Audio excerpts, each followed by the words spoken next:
Ah oui, on a commencé. On est live. Bonjour tout le monde. On va attendre que les gens se connectent un peu. Hello everyone. Bonjour Hello, tout le hello. monde. Je vais essayer d'aller partager le lien. Ah, on est en direct. On est en direct, on est en direct.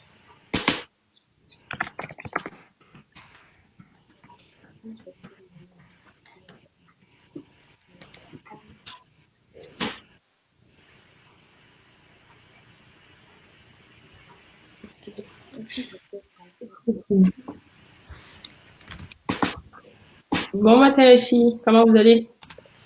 Ça va bien et toi, Rina? Bonjour. Très bien, très bien. Je vais partager le lien. 2020 Bonjour Léa. achève. Bonjour Percy. Percy qui est de retour parmi nous depuis un petit moment d'absence. Parce que Percy a agrandi la famille fofolle. Percy nous a fait un petit bébé, un petit joli mignon bébé. Donc, bienvenue parmi nous, Percy. On est content de te voir rapidement. Ton congé était bien court. En tout cas, on est content que tu sois là. Ce sont les vraies femmes. Ouais, On aurait pris, moi j'ai pris 6 mois d'abord, hein, donc ouais, c'est sûr qu'on n'est pas tous speed, donc bravo. Bienvenue Percy parmi nous, c'est tellement agréable de te revoir puis de partager avec toi.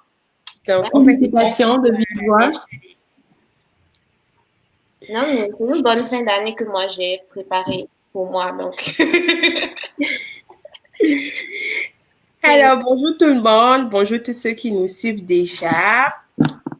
Et c'est notre dernier live de 2020. C'est vrai qu'on n'a pas fait tout 2020 avec vous, on a fait une partie de 2020 avec vous, mais on a adoré, on est bien qu'on a lancé cette chaîne. Et merci à vous d'être là aujourd'hui et merci à tous ceux qui ont été là depuis le début. Merci à tous ceux qui nous rejoignent. Merci à tous ceux qui sont venus partager le bon plan avec nous ici sur la page. On apprécie vraiment beaucoup. Merci pour toute cette générosité et tout cet amour. Donc aujourd'hui, comme annoncé, nous allons parler de bilan parce qu'on est à la fin de l'année, donc on va parler de comment faire un bilan et comment préparer surtout la prochaine année. Et c'est ça. Et petite particularité aujourd'hui, vous êtes invités à intervenir avec nous. Donc aujourd'hui, c'est vraiment une discussion entre amis parce que, tu sais, on n'est pas des experts non plus, on est juste là pour partager ce que nous on vit, ce qu'on a essayé, qui a marché et tout. On est sûr que vous avez de bons astuces aussi à partager avec nous. Donc, je vais mettre tantôt le lien pour participer sur le live en commentaire. Et soyez pas timide, venez parler avec nous et puis venez discuter avec nous. Donc, la discussion va se diviser en 2 parties. D'abord, nous allons parler de comment faire un bilan, comment se fixer les objectifs en tant que personne et ensuite en tant qu'entreprise. Donc, pour les entrepreneurs qui sont en train de nous suivre, vous aurez de bons petits trucs aujourd'hui. Donc, sans plus tarder, on va aborder le côté personnel et je vais juste je vais essayer d'animer un peu, mais c'est comme j'ai dit, c'est vraiment une discussion et tout. Donc, si je manque des points, les filles, n'hésitez pas. Donc, comme premier point, c'est d'abord comment faire un bilan d'une année en tant que personne. Comment vous faites le bilan de votre année, par exemple. Donc, je vais vous laisser intervenir, puis après, je vais voir s'il y a des choses que je peux rajouter. Donc, Bessie, tu veux commencer? Ok, moi je peux commencer. Moi, déjà au début de l'année, je me suis fixé des objectifs. J'avais quelques objectifs que je voulais atteindre personnellement et professionnellement. Et donc, je cherchais comment je fais pour atteindre mes objectifs. Et au cours de l'année aussi, je me suis rajouté des objectifs parce que j'ai un collègue qui a fait autre chose. Je me suis dit, oh, ça peut être intéressant pour moi de faire la même chose pour évoluer, ou parce que je sais que je vais avoir une promotion et on m'a fixé des objectifs pour avoir cette promotion. Donc, moi, j'ai un carnet où je note toutes les choses que je veux pour mon enfant en général. C'est une année où je note tout ce que je veux, genre mes objectifs, mes rêves, mes envies, tout ce qui me passe à la tête, je note ça dedans. Et au début de l'année, j'ai noté tout ce que j'avais envie d'avoir à la fin de cette année. Je pouvais me dire, OK, ça, j'ai réussi à l'avoir. Je peux vous donner un exemple. J'avais envie d'avoir 3 certifications d'utilisation de Microsoft Azure, par exemple, pour mon travail. Ensuite, je voulais faire mon bébé cette année. Donc, c'était dans mes objectifs de l'année aussi. J'ai aussi dit que je voulais acheter une maison, je voulais économiser telle somme d'argent, je voulais faire telle chose pour aider l'entreprise de ma maman, je voulais lui créer une page Facebook. Tout ça, j'ai écrit dans mon carnet, là. Et chaque fois que je fais un truc, je le coche. Je voulais faire 3 certifications, j'en ai réussi une. Je n'ai pas fait les 2 autres. Mais c'est pas grave, je dis, j'ai le temps de faire ça l'année prochaine. Et j'ai d'autres choses que je vais faire au cours de l'année qui vont compenser pour moi. Comme Atma dit au début, j'ai affiché il y a pas longtemps. Donc, j'ai atteint cet objectif-là pour cette année. C'est coché. J'ai acheté une maison, j'ai économisé la somme d'argent que je voulais. Ma maman, elle a fini par réussir à arriver au Canada. C'est comme des petits trucs, je les note. Si je veux que ça soit dans ma vie, petit cas, je les note. Et quand on sera au 31 décembre, je vais faire le bilan de qu'est-ce qui a marché, qu'est-ce qui n'a pas marché. Si j'ai envie d'être honnête avec moi-même, je saurais que je vais pas pu passer les 2 autres certifications. Parce que j'étais bien trop contente d'avoir réussi à passer une. Et ça m'a pris beaucoup de temps pour passer l'examen. J'étais là pendant 3 heures de temps. Je me suis dit, OK, bon, pour refaire ça, il va falloir que je sois bien. J'étais pas dans les bonnes conditions pour passer la première certification. Donc, je vais me remettre dans les meilleures conditions avant de passer 2 autres. Je sais que c'est ma propre faute. Les autres choses que j'ai pas réussi à faire, je vais savoir que bon, je fais ça, c'est de ma propre faute. Parce qu'il faut savoir que c'est jamais la faute de quelqu'un si tu n'as pas réussi à atteindre tes objectifs. Moi, c'est comme ça que je fonctionne pour mes objectifs de l'année. Voilà. En tout cas, je retiens un point par rapport à ce que tu as dit. C'est vraiment le fait d'être honnête quand vient le moment de faire ce bilan-là. Parce que c'est sûr que ça peut être douloureux. Tu sais, dans le cas où on n'a pas fait tout ce qu'on avait prévu. De se dire, voilà, tu avais que tu devais faire ci, tu l'as pas fait. Et puis, le fait que tu dois te rendre compte à toi-même. Personnellement, c'est plus douloureux pour moi de rendre compte à moi-même que de rendre compte à quelqu'un d'autre. Parce que tu sais, comme, tu sais, si tu te trahis toi-même, c'est que tu peux trahir n'importe qui, en fait. Donc, en tout cas, donc, c'est important de connaître envers soi-même quand on fait cet exercice-là. Oui. Il peut être douloureux, j'avoue. Et c'est ça. Elia. Oui. La question, c'était de savoir comment tu fais ton bilan. OK, comment je fais mon bilan? En tant que personne. Tu es aussi entrepreneur, mais en tant que personne. C'est ça. Mais moi, c'est assez simple. Je fais un peu comme Percy, hein. Je pense qu'on fait tous pas mal la même chose. J'ai un petit cahier qui est souvent, je ne l'ai. Attendez, je vais vous le montrer. J'ai un petit cahier où j'écris en fait mes objectifs sur plusieurs plans, plusieurs domaines de la vie en général. Donc, des objectifs personnels, des objectifs aussi en tant qu'entreprise. Et puis, j'ai arrêté de dire je veux faire ci avant ça. Je me fixe vraiment des objectifs. Je ne me dis plus OK, je veux perdre 5 kilos, des affaires comme ça, des affaires de même là, je ne le fais plus. Moi, les objectifs sur le plan personnel, c'est vraiment développement personnel. Qu'est-ce que j'aimerais acquérir comme nouvelle façon de faire, nouvelle attitude. Qu'est-ce que je fais que je sais qui est pas bien et que j'aimerais améliorer ou arrêter de faire. Et je me connais assez, donc j'ai réussi à arranger certains aspects de ma vie, pas tous, mais bon, je continue à travailler, c'est du work in progress. Par rapport à sur le plan formation, donc sur le plan éducationnel aussi, j'avais des objectifs. Je sais pas si je dois les dire là, mais par exemple, je devais faire des formations précises dans mon domaine, donc en immobilier. Atteindre des UFC, des formations continues, donc 18 heures de formation. J'ai réussi, j'ai même dépassé, moi j'en ai fait 35. À un moment donné, ça, tu sais, quand tu trouves quelque chose qui t'intéresse, tu le fais, puis ça continue. Par rapport aux objectifs financiers, mais sur le plan personnel aussi, j'avais d'épargner tel montant à la fin de l'année. Donc ça, c'est un objectif très, très important pour moi. Et c'est réussi. Par rapport au plan professionnel, par exemple, je me fixe aussi des objectifs comme nombre de transactions par mois. Puis ça, c'est quelque chose que je suis très rigoureusement au mois, en fait, pour pouvoir permettre de m'améliorer au fur et à mesure, puis pouvoir savoir où est-ce que ça ne va pas. Parce que dans mon domaine, vu que je suis travailleur autonome, c'est très difficile de, de, de, de rattraper en fait après 3 mois. Parce que quand je travaille, le travail que je fais aujourd'hui, c'est pour dans 3 mois. Donc quand je rate 1 ou 2 mois, c'est comme je suis faite.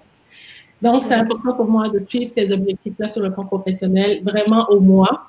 Et je suis très heureuse, je suis très satisfaite. Dans le mois de mars à mai, je dois vous dire que j'ai été très stressée parce que c'était la pandémie, on n'avait plus le droit de travailler, et que là, je voyais que mes objectifs m'échappaient, puis j'étais vraiment stressée, je suis très dure envers moi-même, je le sais, mais la situation s'est décantée, là. Dès qu'on a recommencé à travailler, la situation s'est décantée et j'ai pu rattraper tout ça, donc je suis super heureuse par rapport à ça. J'avais des objectifs aussi qui peuvent être un peu bizarres, mais sur le plan spirituel. Objectif que je n'ai pas pu atteindre, pour être honnête avec vous, mais ce n'est pas grave. Je l'aimais et puis ils étaient des objectifs en même temps, c'était pas des priorités pour moi. Vous comprenez? Donc si je les avais faits, c'était super, mais sinon, ben c'est pas plus grave. Je le reporte à l'année prochaine. Donc c'est à peu près ça.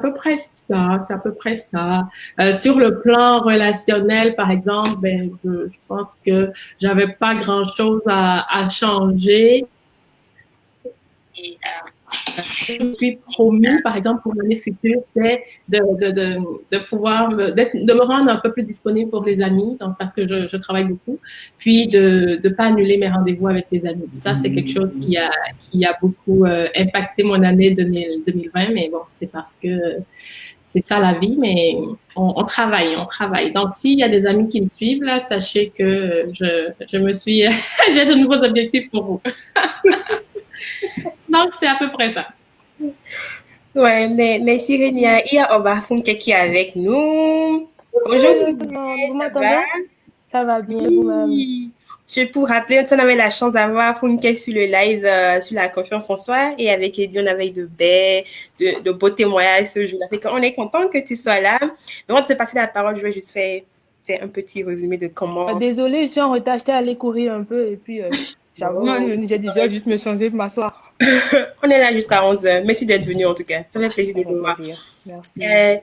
C'est ça, donc un peu comme les filles l'ont dit aussi, moi je dois dire que c'était quand même assez spécial pour moi cette année au début de 2020.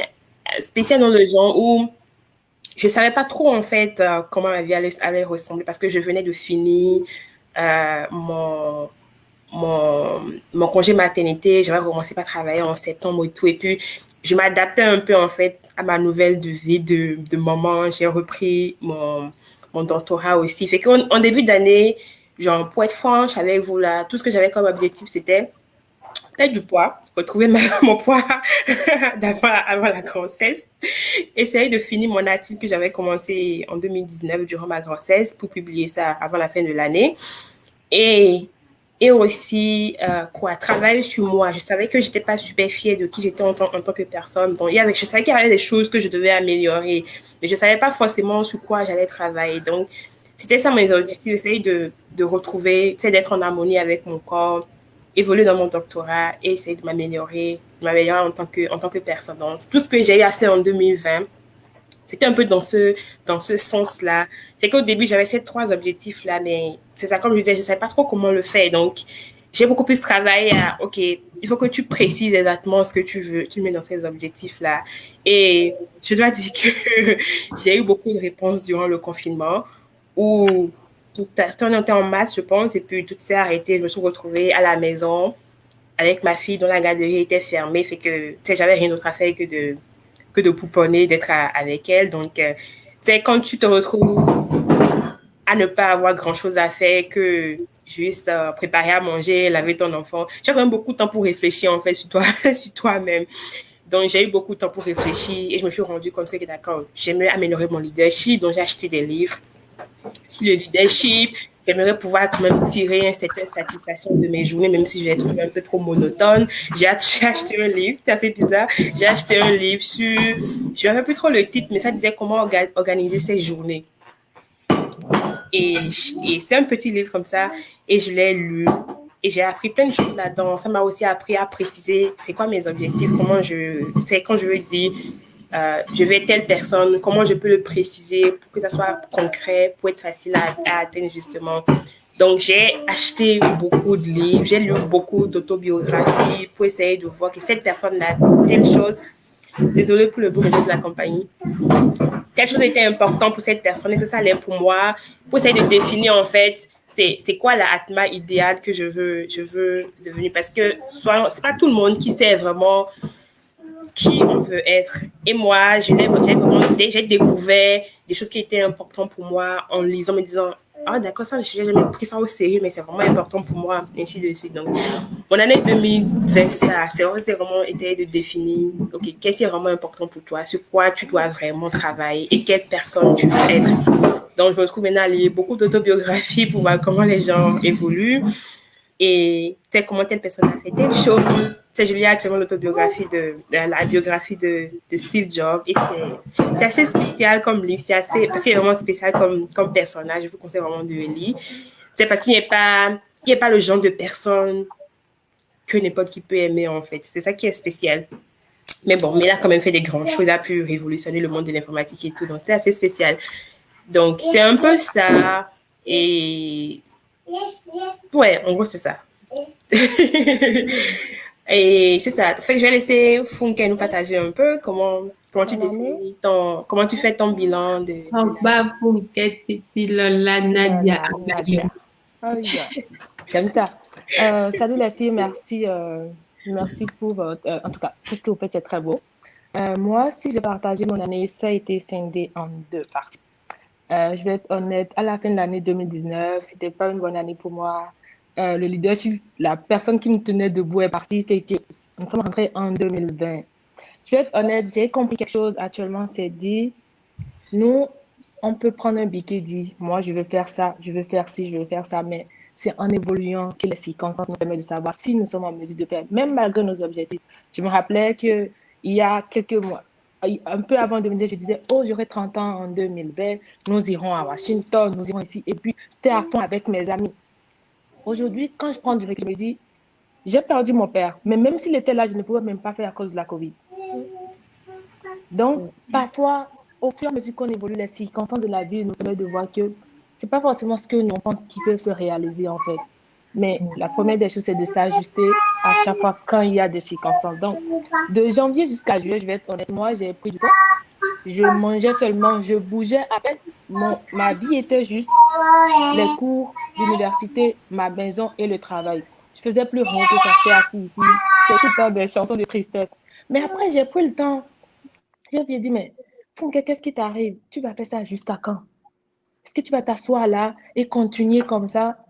Un beau jour, je me suis levé le matin et dit, bon, d'abord, je commence par enlever le chocolat, tout ce que je mange, je commence par les mettre de côté. Donc, j'ai dit, il faudrait que je diminue. Parce qu'il y a longtemps, j'avais perdu du poids. J'avoue, j'ai atteint cet objectif-là. C'est pas encore ça, mais quand je me mire aujourd'hui, c'est-à-dire de juillet à aujourd'hui, honnêtement, j'ai perdu quand même la plupart. Le surpoids, la graisse qui était là, je les ai enlevés, j'étais tellement contente. Donc, les 6 derniers mois, j'ai concentré plus mes objectifs sur les 6 derniers mois, en fait. Donc, c'est plus de juillet à décembre actuellement où nous sommes. J'ai essayé, c'est là que j'ai dit, bon, qu'est-ce que je veux faire? Je veux faire du développement personnel. Et pour être honnête, le développement personnel avant moi, ça me disait rien. J'écoutais plus les Américains, beaucoup de personnes, mais le but, c'était d'aller chercher quelques informations et de pratiquer mon anglais. Mais papa me disait tout le temps, que c'est intéressant. Lui, il écoutait beaucoup de choses. Donc, c'est à ça, moi, quand j'ai vu beaucoup de choses, tout ce que je partage, je vais être honnête, papa écrit beaucoup de choses.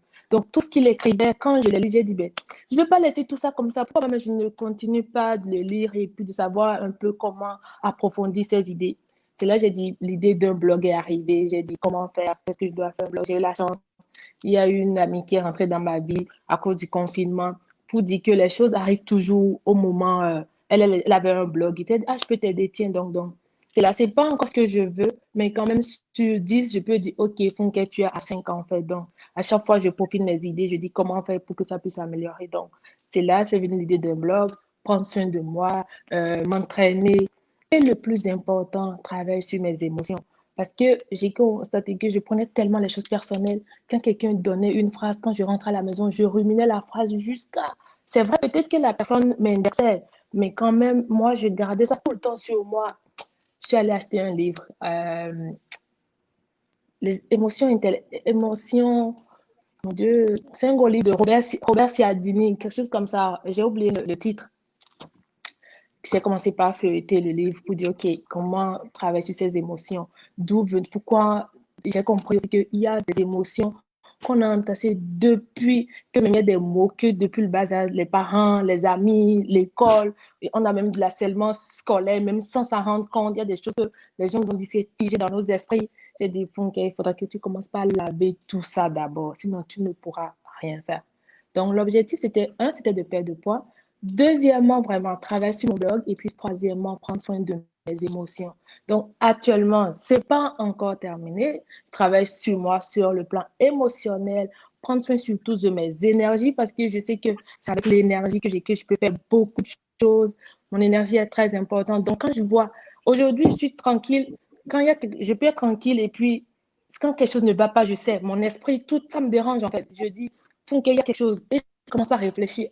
Qui t'a dit quelque chose? Est-ce que quelqu'un t'a dit? Est-ce que tu as pris un coup de fil? Est-ce qu'un client t'a dit quelque chose? Je commence par chercher et puis rapidement, je remonte la pente. Je dis, OK, voilà, je pense que c'est ce qu'il m'a dit qui est en train de déranger mon esprit. Donc, j'essaie de travailler pour l'effacer. Donc, au moins à 80%, je ne dors plus avec ça. Sinon, parfois, la nuit, je dors, je pense à ça, je suis triste. Même quand je marche, ça se voit dans ma démarche qu'il y a quelque chose qui ne va pas. Oh, je suis stressée que si je travaille sur mon énergie et que psychologiquement, énergétiquement, physiquement, je suis bien. Je suis capable d'explorer le monde comme je veux.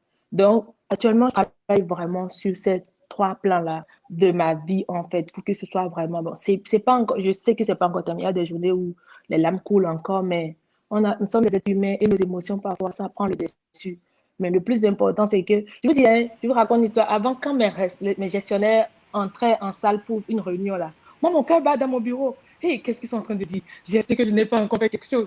Mais je dis, mais où est le problème? Qui dit ce qu'il veut?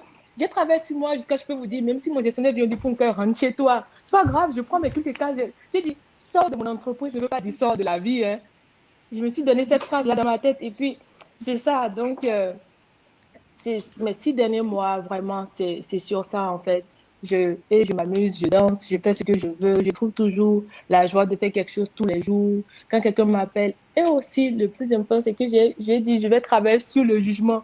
Vous savez, nous avons tous nos manières de critiquer les autres. Nous avons tous nos manières de porter le jugement, mais c'est par rapport à nos valeurs. Ça ne veut pas dire que l'autre là-bas est méchant ou ce qu'il fait n'est pas bon, en fait. Donc, j'ai dit, bon, donc, prochaine étape, pour avoir un bon esprit de grandeur, c'est que tu dois apprendre à ne pas juger les autres. Donc, quand quelqu'un m'appelle, je dis, ah, ok, je comprends. Moi, je ne peux pas faire ça, hein, mais en même temps, je vois la personne. Si je peux lui dire la vérité, j'essaie de le dire. Si je ne peux pas, fais attention parce qu'il y a des gens qui vivent beaucoup de choses chez eux.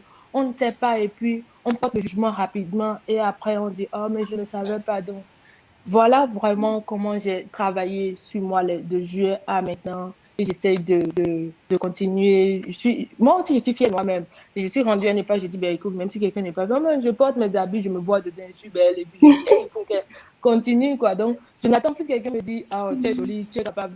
J'ai compris qu'il ne faut pas avoir d'attente de quelqu'un. Il faut essayer de faire ce qu'on peut faire et d'évoluer. Donc, on attend 2021.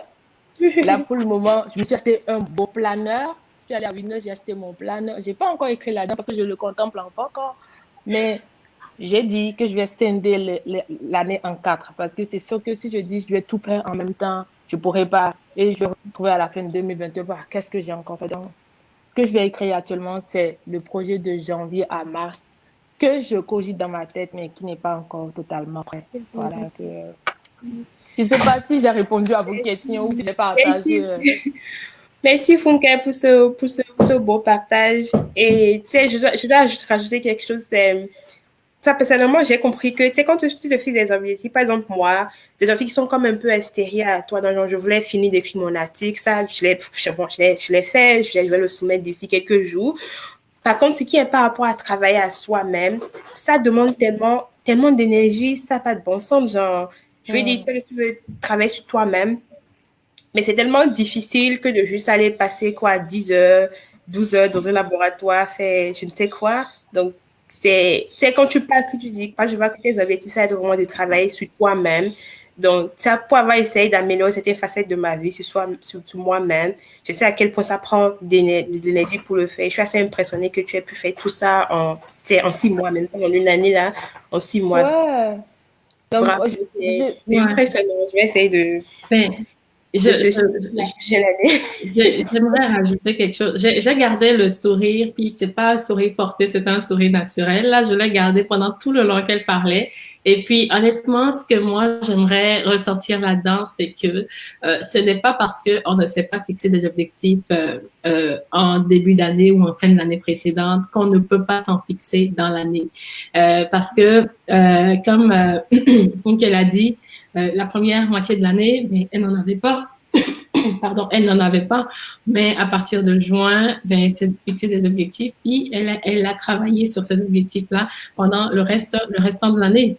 Donc, mieux vaut faire quelque chose que de rien faire. Moi, c'est ce que je retiens là-dedans. Puis à la fin, elle est super satisfaite et super contente d'où est-ce qu'elle est rendue puis du chemin qu'elle a parcouru. Donc, moi, j'aimerais que les gens retiennent ça. Ce n'est pas parce que vous ne vous en êtes pas fixé en début. Il n'y a pas de bon moment, il n'y a juste pas de mauvais moment. Quand vous y pensez, faites-le, puis c'est juste ça. Et puis, un peu comme elle a dit, on fait ce fil des objectifs aujourd'hui, mais on ne sait pas ce qui va se passer demain. Personne ne s'attendait en janvier 2020 à se retrouver à la maison pendant 4 mois, tu vois. Mais, les plus intelligents, je veux dire, se sont adaptés et en ont tiré le meilleur. Je dois dire, moi, j'ai été super chanceuse de tomber sur ces filles-là, Sirenia, Pessid, et l'idée de partir for all, ça a commencé durant le confinement où on se parlait, on se programmait des lives pour se discuter en tant qu'amis. Et puis après, j'étais revenue comme, et si on faisait ci, et si on faisait ça, et si on faisait ça, ah oui, on pouvait le faire. Et puis voilà, c'est devenu un objectif au beau milieu de l'année. C'était en 2020. Moi, je voulais revenir sur les réseaux sociaux pour essayer de partager un peu mes expériences. Ça a pris du temps pour revenir même. Je pense que je suis revenue en juin finalement. Et puis après, c'est parti sur for all, mais j'avais pas cet objectif-là, mais les circonstances se sont créées et puis j'en ai fait un objectif en plein milieu de l'année et puis j'étais chanceuse d'avoir les personnes qui pouvaient m'aider à ce que ça soit réaliste. Donc, on peut se fixer des objectifs n'importe quand au milieu de l'année. Oui. Et aussi, c'est pas parce qu'on n'a pas eu des objectifs spécifiquement qu'on peut pas faire un bilan. On peut quand même se dire, OK, où est-ce que j'étais en décembre 2019? Où est-ce que je suis actuellement? Pour faire un bilan. Tu peux quand même faire un bilan, même si tu n'avais pas les objectifs au début, en tant que personne. OK. Où est-ce que je suis rendue? Est-ce que c'est ce que je veux pour moi en tant que personne? Essaye de faire un bilan de par rapport à là où tu es actuellement. On peut se faire un bilan, même si on n'a jamais fait des habitudes dans sa vie. Mais c'est vraiment important de faire un bilan pour pouvoir savoir où est-ce que je vais être l'année prochaine. Donc, il n'est jamais trop tard pour faire ces exercices-là. C'est difficile parce que c'est envers toi-même, c'est pas un engagement avec quelqu'un d'autre, donc c'est encore plus difficile, mais il faut le faire. Oui, et je rajoute aussi quelque chose. Je rajoute le plus important, tu viens de parler de bilan, c'est intéressant. Le bilan, ça se fait même pratiquement tous les soirs. C'est important, même quand on se couche 5 minutes de notre vie, là, qu'on dit qu'est-ce que j'ai fait de cette journée aujourd'hui. Tu peux faire du bien à quelqu'un, un sourire. C'est-à-dire, tu enlèves tout ce qui n'est pas toi et tu dis, OK, je me retrouve toute seule. Ça, c'est moi-même. Qu'est-ce que j'ai fait de beau aujourd'hui? Qu'est-ce qui n'a pas été correct? Là, demain, tu offres, chaque jour, c'est un nouveau départ. Tu dis, OK, je vais mieux. Et moi, ce que je peux vous dire aussi que je devais dire en premier, que je n'ai pas dit, c'est ma relation avec Dieu. Ça, c'est un combat aujourd'hui. Tu te dis, c'est très, très important. Je sais qu'il y a des gens qui ne croient pas. Je sais qu'il y a des gens qui, j'accepte, c'est pas grave, mais chaque personne évolue et c'est ce qu'il veut.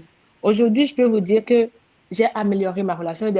Quand je marche dans la rue, là, je peux être toute seule. Je dis, Gaïa, je sais même pas si c'est un Gaïa Dieu là-bas, mais je parle correctement. Même en parlant, je pleure, je dis, Mais je sens quand même qu'il y a quelqu'un qui m'a écouté. Je sens quand même que mes paroles sont rentrées dans l'oreille de quelqu'un. Je ne sais pas si c'est Dieu lui-même ou si c'est la nature, je ne sais pas, parce que le Québec nous dit beaucoup de choses, mais quand même, je sais que je ne peux rien faire toute seule. Qu'il y a des combats là, ça se mène à genoux. Il y a des combats, tu n'as pas besoin de crier haut et fort pour dire, hey, j'ai besoin de soutien. Et là, c'est la foi en fait. Donc, c'est important de développer sa foi. On n'a pas besoin d'aller à l'église tous les dimanches avant de dire qu'on a une meilleure relation avec Dieu. On n'a pas besoin de se lever pour dire non. Donc, au fur et à mesure, je pense quand même qu'il est important de mettre Dieu dans tout ce qu'on fait. Si on y croit, bien sûr. Oui. Si on y croit, bien sûr, si vous croyez en Dieu, c'est très important de se lever le matin de dire, hey, parce que quand même, quand tu dis tantôt que tu as lu les autobiographies des grandes personnes, la plupart de ces personnes-là, c'est des gens qui croient vraiment en Dieu, hein. Ils se lèvent le matin, ils ont leur routine de comment ils parlent à Dieu. Et je pense que c'est important de parler souvent à Dieu, honnêtement. Et juste pour pas qu'on oublie, il y a Macy qui demande le titre du livre. Donc, Funke, je ne sais pas si tu t'en rappelles. Est-ce que je peux me lever? Je pas loin. Je peux aller le chercher rapidement. Je peux me lever? Oui, va le chercher. Okay, je reviens tout de suite. Ouais. S'il te plaît. Ouais. Bonjour Marie-Antoine. Marie-Antoine qui est avec nous. Je ne sais pas s'il est là, mais... Marie-Antoine, le fantôme. Là, on vient de parler un peu Oui, de... salut, bonjour. Oui, mais on ne te voit pas. Est-ce qu'on peut voir ton joli visage? Oui, j'essaie de régler. Si ta connexion le permet. Oui, c'est en fait ça, j'essaie de régler. Je n'arrive pas encore. Ah, mais voilà. Eh oui. Bonjour Marie-Antoine. Donc, je Salut la gang. les débats. Ça va? Oui, ça va super bien. C'était notre invité sur notre live sur les finances. Donc, on te remercie encore d'avoir partagé ses connaissances avec nous. Le plaisir est partagé. C'est ça. On est là aujourd'hui pour voir comment faire le bilan et se fixer les objectifs pour la nouvelle année. Exactement. Peut-être que tu nous parleras peut-être de bilan financier, je ne sais pas, mais tu as la parole. Ok, ben, ce que je vais juste ajouter, c'est que le bilan, c'est important aussi de positiver notre bilan. Parce qu'on sait que 2020 a été une année exceptionnelle. C'est une année qu'on ne voit pas tous les 10 ans, tous les 50 ans, tous les 100 ans. Donc, on devait faire focus sur ce que nous avons fait de bien durant cette année de 2020. Et c'est sûr, on a eu beaucoup de choses. Je parle de tout ce qui concerne notre vie de façon globale. Peut-être un voyage, un bébé qu'on a réussi, un nouveau boulot, une nouvelle naissance, un mariage. C'est des trucs qui sont vraiment... Oui, des trucs qui sont vraiment importants. C'est des choses sur lesquelles nous devons faire focus. Oublier le côté financier, les côtés mauvais, et tout ce qui a eu de mal, le Covid, laisser le Covid de côté. Il y a déjà des projets de vaccins qui sont en cours, donc c'est sûr 2021 va être une année qui va ramasser tout ce que 2020 nous a apporté de mal. Donc voilà, c'est un peu ce que je voulais ajouter. Faire son bilan et se donner des objectifs vraiment modestes pour 2021. Parce que ça va être une reprise. Je vais reprendre en même temps. Comment définir ces objectifs, justement? C'est ça le prochain volet de notre discussion. Comment définir ces objectifs? D'abord, définir ces objectifs, c'est de se dire qu'est-ce que nous voulons au 31 décembre 2021, où est-ce que nous voulons être, qu'est-ce que nous voulons devenir. Et maintenant, si nous disons, bon, au 31 2021, décembre 2021, par exemple, je vais être dans ma nouvelle maison. Ça veut dire qu'il faudra qu'on commence par se préparer. Et comment il faut se préparer, c'est qu'est-ce que je dois faire pour y aller. Est-ce que je dois prendre contact avec Renia, qui est notre asset en immobilier? Comment est-ce que je dois prendre? Immobilier international. International, voilà. Donc, c'est un peu ça. Est-ce que je dois embraser une autre carrière? Au 31 décembre 2021, comment est-ce que je dois, est-ce que j'ai besoin de conseils? Donc, c'est un peu ça, il faut fixer des objectifs, c'est de se dire où est-ce que nous voulons être au 31 décembre 2021. C'est ça qui va guider nos objectifs. On ne peut pas dire, pour 2021, je veux avoir un nouveau bébé, je veux faire telle chose, je veux changer de boulot pour augmenter mon salaire, je veux quitter ma région, je veux quitter mon appartement. sans pouvoir se dire, bon, le 31 décembre, c'est là. Et l'écrire sur papier, faire une liste de souhaits que nous voulons pour nous-mêmes. Et si possible, éliminer ce que nous trouvons que c'est pas possible, le reporter sur 2022 ou 2023. Donc, c'est ce qui va nous permettre de nous donner des objectifs. Et comme je t'ai dit, donnons-nous des objectifs qui sont vraiment réalistes, abordables, que nous pouvons atteindre. Parce que 2020, on a tous été secoués. Donc, il faut que nous disons, 2021, on veut faire des choses dont nous sommes capables. Voilà. Mais si je peux me permettre, là, pour rebondir sur ce que Marie-Antoine dit, c'est parfait. Je pense que ça, c'est quelque chose que c'est une petite parenthèse, c'est quelque chose que j'ai essayé d'arrêter cette année-là, c'était un de mes objectifs. Arrêter de dire mais. Mon conjoint, il a eu ça, il me dit tout le temps, mais pourquoi tu dis tout le temps mais? Genre, ce que tu me dis, c'est juste une continuité, c'est pas que ce que l'autre dit est faux. Donc, j'ai réussi. Donc, pour continuer, ce que Marie-Antoine dit, c'est, je pense qu'il est quand même important pour savoir où est-ce qu'on veut s'en aller dans l'année suivante, de se rendre compte quand même de ce qu'on a fait en 2000, l'année en cours là, de se rendre compte quand même de ce qu'on a fait de pas bien pour pouvoir améliorer ou changer certaines choses. Parce que d'après moi, oui, c'est bien de focuser sur ce qui est positif, mais penser aussi, avoir une petite pensée sur ce qu'on a fait de négatif nous permet aussi d'apprendre de nos erreurs et de nous améliorer. Donc, oui, c'est important de penser juste au positif. Pour moi, c'est aussi nécessaire d'apporter une attention, ne serait-ce que minime, à ce qu'on a fait de pas bien, pour pouvoir améliorer aussi la personne qu'on devient ou la personne qu'on souhaite devenir. Mm-hmm. Oui, c'est ce que je disais aussi. C'est comme il faut savoir être honnête avec soi-même à la fin de l'année, comme pour pouvoir s'améliorer, comme tu dis. Si tu n'es pas capable d'être honnête avec toi-même sur certains points, même si tu ne veux pas tout faire parce que ça peut être un peu douloureux, parce que tu ne veux pas tout faire, choisir quand même quelques points qui sont importants où tu te dis, OK, je peux m'améliorer sur ce point-là. Je peux faire comme si pour être mieux la prochaine fois. C'est comme c'est important d'essayer d'être honnête un peu avec soi-même pour se développer et apprendre de ses erreurs. En fait, le truc, c'est que quand on parle de bilan, c'est un bilan dans les deux sens. C'est un bilan pour dire, oh, voilà, j'ai pu faire ces bons coups-là et je suis super fière de ça.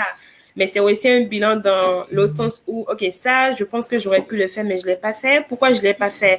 Essayer de voir un peu ce qui pourrait expliquer cette situation-là. Et c'est pour pouvoir justement éviter ça pour l'année qui s'en vient. Donc, c'est les deux côtés de la médaille. Là, il y a sûrement des choses où on est super content, on est super fier. C'est ça. Mais il faut aussi faire le côté un peu pas... Qu'on n'aime pas faire, en fait. C'est juste qu'il ne faut pas s'y attarder et ne pas se porter un jugement. Exactement. De pleurer ou bien de... Exactement. C'est pas parce que vous n'êtes pas prêt. Comme je vous dis, sur le plan spirituel, moi, je souhaitais faire quelque chose. Je souhaitais devenir quelque chose. J'ai mon modèle en tête et je souhaitais me rapprocher, ne serait-ce que légèrement, mais ça n'a juste pas été possible. Mais à un moment donné, je me remets en question. Je me dis, est-ce que c'est parce que tu n'es pas prête? Est-ce que c'est parce qu'il te faut d'autres étapes avant d'y parvenir? Mais si je laisse ça de côté, surtout que l'intérêt n'est pas là, mais je peux juste oublier, mais je sais que c'est quelque chose qui est important. Exactement. Tout à fait. Mais les filles, moi, je suis tout à fait d'accord avec vous. Donc, c'est vrai, le positif, mais aussi, il y a beaucoup de mauvais coups aussi, il y a beaucoup de ratés aussi. Et si on ne regarde pas un peu ces ratés, on ne pourra pas améliorer correctement ce qui est positif. Donc, comme Atma l'a dit, c'est dans les deux sens. Hein. Tout ce qu'on a fait de bien, tout ce qu'on a fait tout ce qui nous est arrivé de mal aussi, et puis comment on va faire pour l'améliorer. Il faut pas trop s'attarder aussi sur ce qui est mal. C'est déjà passé, donc on le prend comme de l'expérience, et puis on sait maintenant, comme on le dit, celui qui ne tombe pas ne peut pas se relever. Et celui qui ne se relève pas ne peut pas avancer. Donc, il faut avoir tombé, apprendre de ses chutes pour pouvoir se relever et avancer correctement. C'est ça. C'est ça. Et puis, il y a une réflexion que j'aime beaucoup aussi, c'est de dire, ceux qui échouent, quand tu fais quelque chose qui n'a pas marché, ça veut dire que tu as fait quand même quelque chose. Donc, c'est pas un échec dans le sens... Exactement, c'est ce que je voulais dire. Exactement, en fait. C'est une belle expérience peut-être qui n'a pas... Exactement, je suis parfaitement dans une belle expérience qui n'a peut-être pas fonctionné, où il faut reculer pour mieux sauter, le faire encore mieux, en fait. Donc, aujourd'hui, l'échec, c'est juste une expérience qui te permet de mieux sauter après, de faire mieux, de mieux faire. Aussi, il y en a des qui disent souvent que lorsque vous reconnaissez vos erreurs, et on sait que ça, c'est une erreur, à un moment donné, et que tu les corriges, à un moment donné, tu n'en feras plus. Parce que tu sais que ça, j'ai déjà fait, ce n'est pas bon, j'ai repris. Ça, j'ai déjà fait, ce n'est pas bon, j'ai repris. Moi, ce que je pense de comment se fixer ces objectifs, pour moi, personnellement, la première chose, c'est de dire, c'est quoi ma vision? On s'assoit, on écrit ses visions sur une feuille, c'est important. Tu prophétises ta vision. Et après, de cette vision-là, il y a plusieurs branches. Et dans ces branches, tu pourras dire, OK, ma première vision, comme l'a dit, je vais acheter une maison, on le met vision au milieu, puis on essaye de... En classe, souvent, le prof nous met quelque chose et puis autour, on dit le point central, le noyau est ici, et puis on fait des flèches. C'est ça, et on écrit plusieurs points autour. Et là, on commence par analyser et le mettre en échelle, en fait, c'est-à-dire nos échelles de valeur. On commence à dire, ah, ça, c'est important. Ça, je peux le faire en dernière position et tout. Et en évoluant aussi, il y a des moments où on est tellement fatigué qu'on peut prendre aussi ce qui est facile. On dit, OK, je vais le faire d'abord. C'est comme la gestion des priorités au travail. Parfois, des journées où on est tellement fatigué. Quelque chose que tu dis, bon, ça, c'est facile. Je peux le faire vendredi. On est fatigué lundi. On dit, OK, aujourd'hui, je vais le faire rapidement. Au moins, comme je n'ai pas grand-chose à faire et que ça ne me donne pas aussi trop de réflexion. Donc, savoir que même malgré les objectifs, il est important de s'ajuster. C'est pas parce qu'on a écrit 20 choses sur une feuille et on dit je dois les faire, on se met de la pression parce que le plus important, c'est d'être patient et de travailler régulièrement. Même 5 minutes sur nos objectifs dans une journée, c'est mieux que de ne rien faire. Ça, moi, j'ai compris ça aujourd'hui. J'ai dit, ah, OK, non, Funke, tu dois t'entraîner 1 heure. Si tu as 30 minutes, tu as fait 30 minutes, va te coucher. Mais au moins, on a pu faire de dire, ah, j'ai mangé aujourd'hui, je ne dois pas manger du burger parce que ce n'est pas bon pour mon corps, mais j'ai mangé. Mais tu as mangé et puis tu te mets avec des remords, tu t'assois par terre, tu commences à dire, et pourquoi j'ai mangé maintenant? Non. Rendu là, Nadia, tu prends des laxatifs. Laisse-toi gâter aussi. Nous sommes des êtres humains. Tu ne peux Exactement, je suis d'accord avec toi. Il faut se gâter. Laisse-toi gâter, il faut se gâter. Il y a ces journées-là. Que ce ne soit pas répétitif, c'est-à-dire aujourd'hui, c'est toi. Même un jour, si je porte un jugement sur quelqu'un et que ce n'est pas grave, je dis, bon, tu as donné, c'est pas grave, demain tu fais attention. Donc, tu prends soin de toi, tu dis, OK, mais on est tout le temps là à dire, oh, je veux être meilleur. La patience, c'est dit, il faut qu'on travaille, la patience. Voilà, la patience. On ne peut pas tout avoir du jour au lendemain. C'est aujourd'hui, tu as commencé par dire, hey, je me suis donné tes objectifs, je me suis dit, ça ne fonctionne pas. Ça ne fonctionne pas. C'est pas grave. Vas-y, un jour à la fois. Ce n'est pas grave. Donc, on travaille. 2021, là, il faut qu'on travaille sur la patience. On est patient, mais on travaille régulièrement, même 5 minutes nos objectifs par journée. À la peine l'année, là, 5 minutes, c'est beaucoup, hein? Oui. Oui, mais je voulais juste rebondir sur ce que Nadia a dit. Tant qu'à intégrer la patience, il faut aussi intégrer, à mon humble avis, le fait d'éviter de se comparer aux autres. Parce que, comme elle a dit tantôt, je sais plus c'était quoi l'exemple qu'elle a donné. Elle a donné un exemple, mettons, tu veux faire ci, et puis toi, tu commences aujourd'hui, puis tu te dis, oh, demain, ça n'a pas fonctionné. Et tu regardes l'autre qui est à côté. Mais ce que tu oublies, c'est que l'autre, ça fait 10 ans qu'il avait ça comme objectif. En effet. Et que lui, il est rendu ailleurs, et qu'il est rendu ailleurs. Mais tu te compares, ça te rajoute de la complexité, ça te rajoute du stress inutile, ça te rajoute toutes sortes de choses négatives. Donc, essayons de ne pas nous comparer dans le mauvais sens. Parce que oui. Ça ne sert absolument à rien. Quelqu'un qui n'a jamais couru de marathon ne va pas se décider, OK, cette année, moi, je dois courir en avril un marathon, alors que l'autre, ça fait la 4e fois qu'il court un marathon. Là, c'est juste, faut être réaliste dans ce qu'on Exactement. On se fixe des objectifs réalistes. Tu as tout dit. Et c'est là que je comprends pourquoi les Anglais disent mind your business. Le business de l'autre, c'est pas le mien. Tu C'est dis, ça. quand je suis là aujourd'hui, je regarde quelque chose, tu dis, ah, c'est bon, en tout cas, mais on n'a pas les mêmes objectifs. Sinon, papa, tu dors, tu dis, ah, oh, regarde comment elle a porté ce sac Louis Vuitton, ça me plaît jusqu'à, mais tu n'as pas la moindre d'acheter et puis tu dors mal. Non, Ah, je pardon, te on est patient. Ça va venir. Ça va venir. Non, mais moi, ce que je voulais rajouter, c'est que c'est important quand on a un projet d'aller jusqu'au bout aussi. Moi, je me rappelle, j'avais décidé que je voulais apprendre à coudre. OK? Et je ruminais mon affaire, et tout. Je suis allée au supermarché, j'ai acheté, non, j'ai commandé ma machine à coudre. Et je suis arrivée à la maison, je regardais ma machine parce que je ne savais pas coudre. Donc, je suis allée au supermarché, j'ai regardé sur Internet, je me suis mise la tête plein de trucs que je pourrais faire qui étaient beaux et tout. J'ai acheté un patron. Je ne savais pas dire de patron. J'ai commencé, j'ai découpé. Le premier truc que j'ai fait, je ne suis pas allée au bout de ça et ça m'a découragée.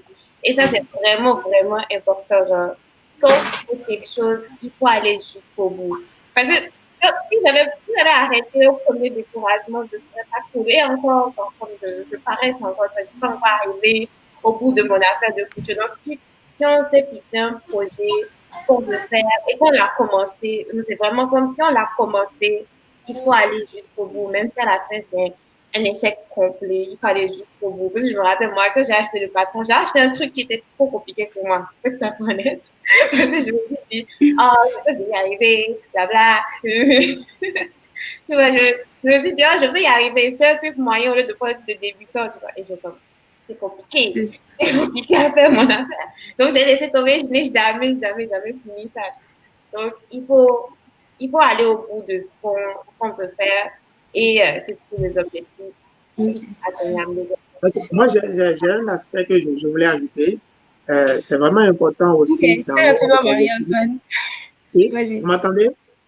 Oui, vas-y. Oui, je voulais juste ajouter quelque chose qui est très important. Euh, il faut savoir demander conseil. Il faut savoir demander conseil dans des domaines ou sur des aspects que nous ne maîtrisons pas. Aujourd'hui, vraiment, il y a beaucoup de personnes qui sont expérimentées, qui sont experts, qui sont cultivés dans des domaines très pointus, très précis. Et si notre projet a rapport avec ces domaines, prenons le temps de demander des conseils. Comment ça se passe? Peut-être ce conseil va nous coûter de l'argent, mais une personne qui est mieux éclairée va prendre une décision éclairée qu'une personne qui prend une décision à la hâte.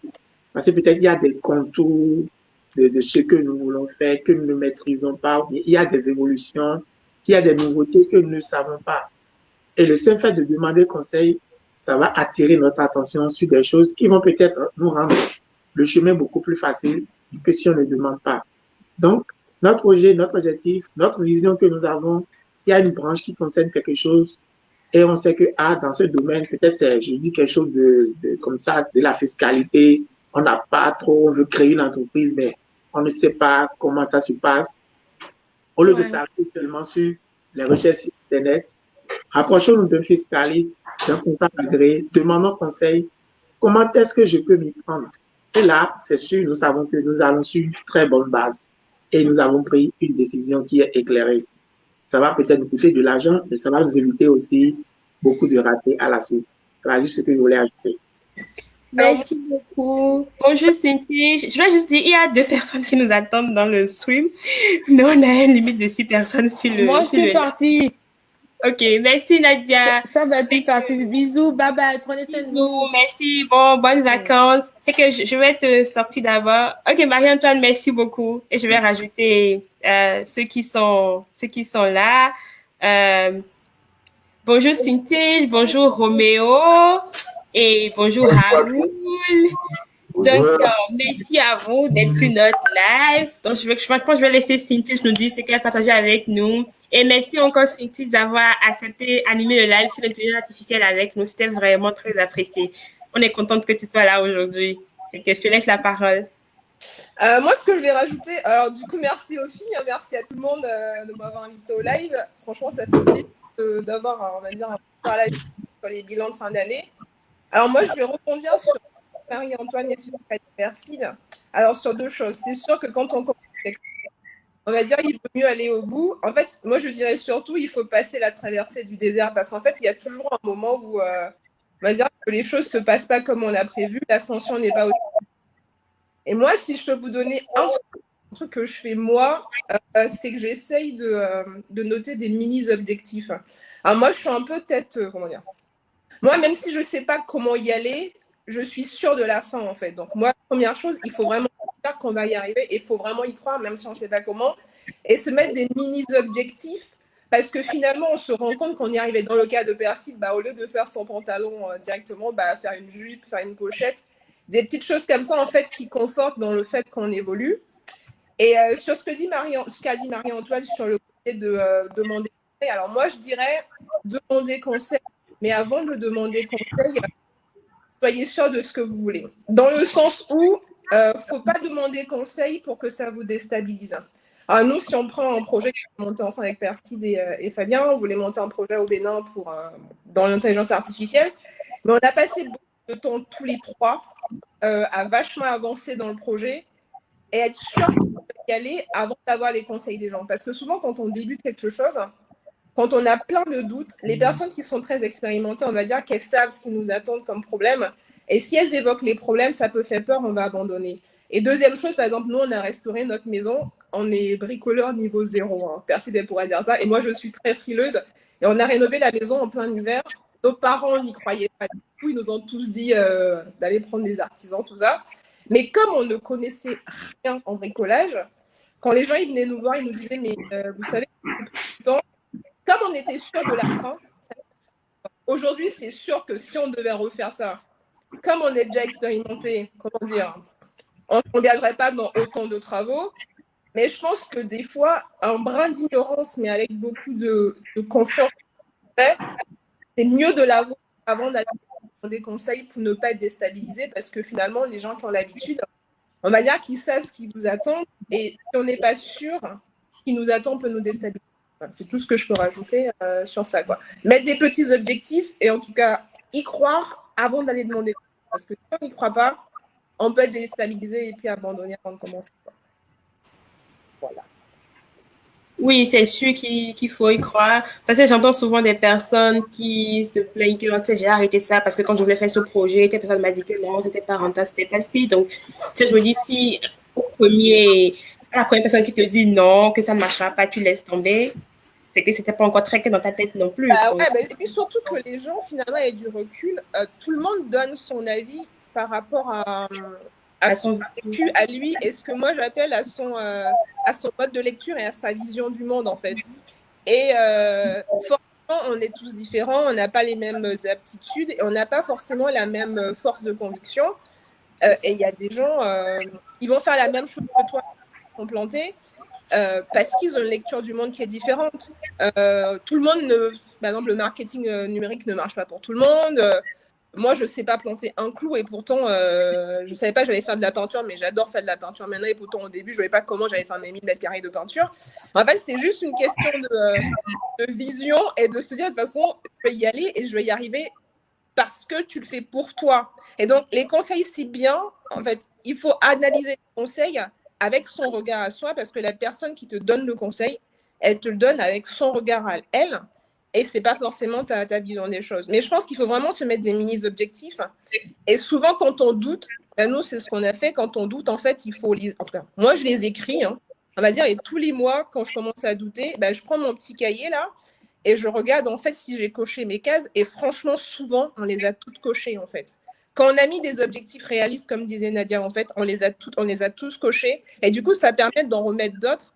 Et de vraiment s'habituer comme ça dans une habitude. Moi, c'est une habitude quotidienne. Par exemple, tous les jours, je mets 4 choses qui se sont bien passées dans ma journée. Mais des fois, c'est des choses banales. Hein, genre, mon petit-déj était bien ou genre, j'ai bien dosé mon gari et puis il était justement assez d'eau dessus. Non, mais des fois, c'est des choses assez bêtes. Et moi, je préfère me coucher sur ça parce qu'en vrai, dans la journée, ça empêche la frustration.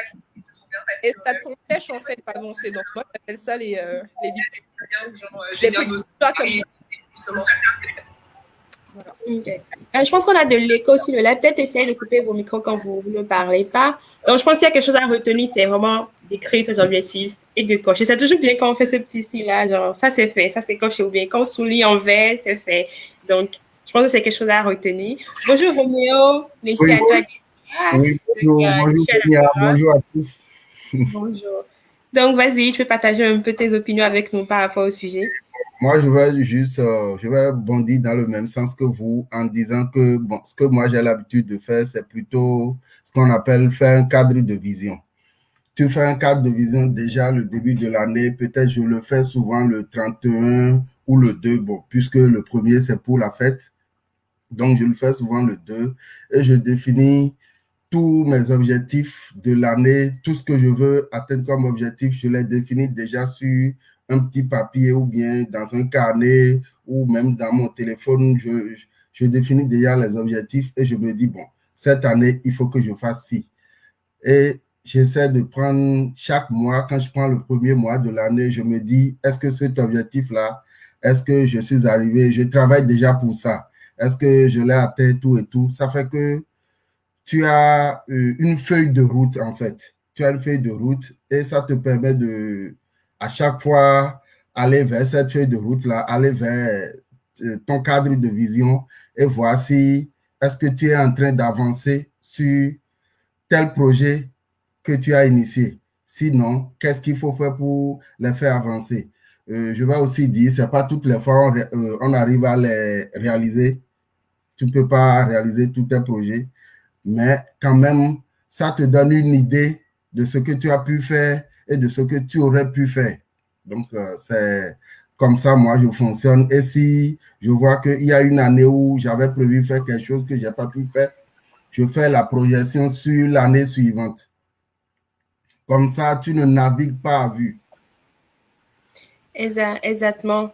Donc, c'est encore une fois le besoin de faire un bilan pour pouvoir savoir qu'est-ce que je fais de différent pour que l'année prochaine soit encore plus fructueuse. Merci beaucoup, Roméo, pour cette astuce. Raoul, bienvenue sur Fofol.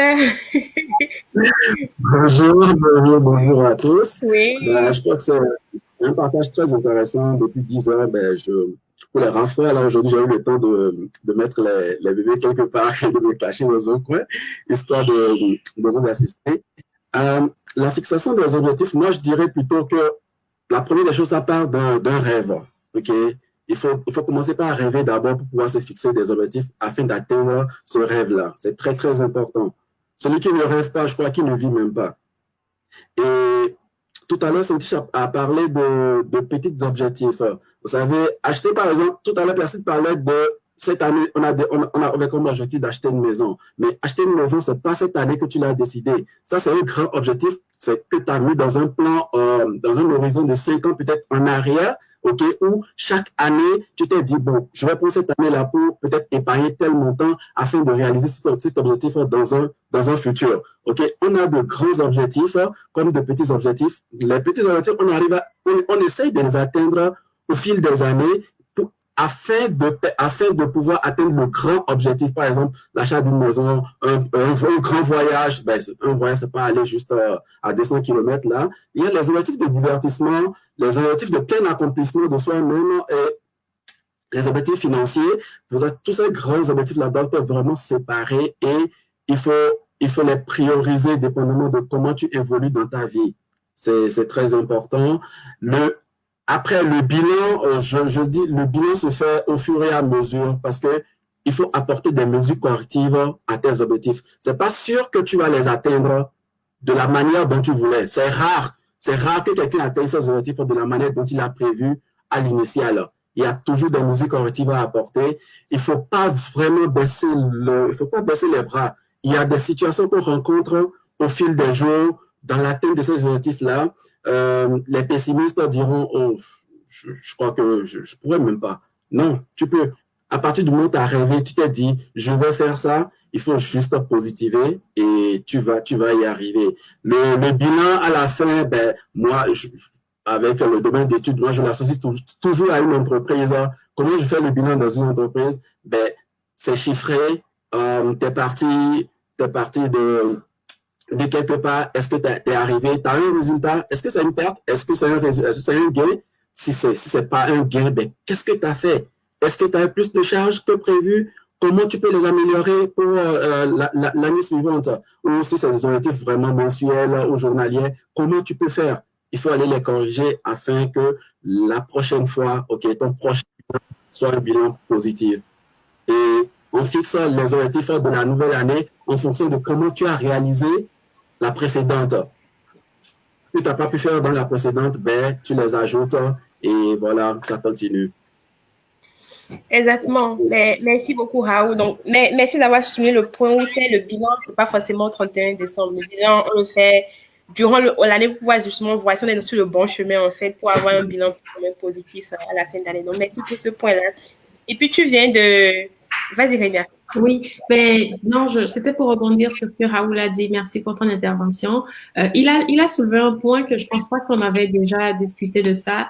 Quand on écrit nos petits objectifs, il faut aussi mettre les moyens, en fait, qu'on pense pour les atteindre. C'est bien important parce que c'est ce qui permet de savoir ce qui a fonctionné, ce qui n'a pas fonctionné. Si on veut s'acheter une maison, comme l'exemple de Persine, et qu'on se dit, OK, je mets $2000 par année, je donne un exemple, hein, mais comment je fais pour avoir ce $2000-là? Est-ce que je fais des cotisations automatiques? Est-ce que je dépose tel montant à tel endroit? Comment je fais? Parce que si tu ne définis pas comment tu fais, ben, tu vas te retrouver à juste regarder ton cahier, puis à la fin, tu ne l'auras pas fait. Mais si tu le définis clairement comment tu le fais et que dans 2 mois, 3 mois, tu ne l'as pas fait, mais tu sais exactement ce que tu n'as pas fait et tu sais exactement ce qu'il faut améliorer. Mais si tu écris juste, moi, j'aimerais partir en vacances à Bora Bora. Comment est-ce que tu veux partir en vacances à Bora Bora?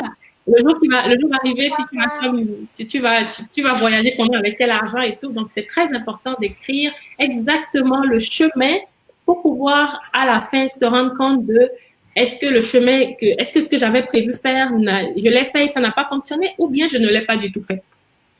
Ouais, mais c'est pour ce point, Rénia.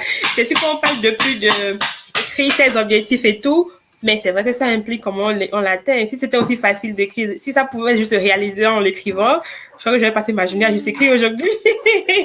Donc, merci d'avoir... C'est sûr que ça allait tellement de soi, mais non, mais il y a beaucoup qui ne comprennent pas forcément à quel point ça va dans le détail, en fait. Il faut être très aller dans le détail. Et le dernier point que je voudrais rajouter pour me taire à jamais, c'est s'entourer.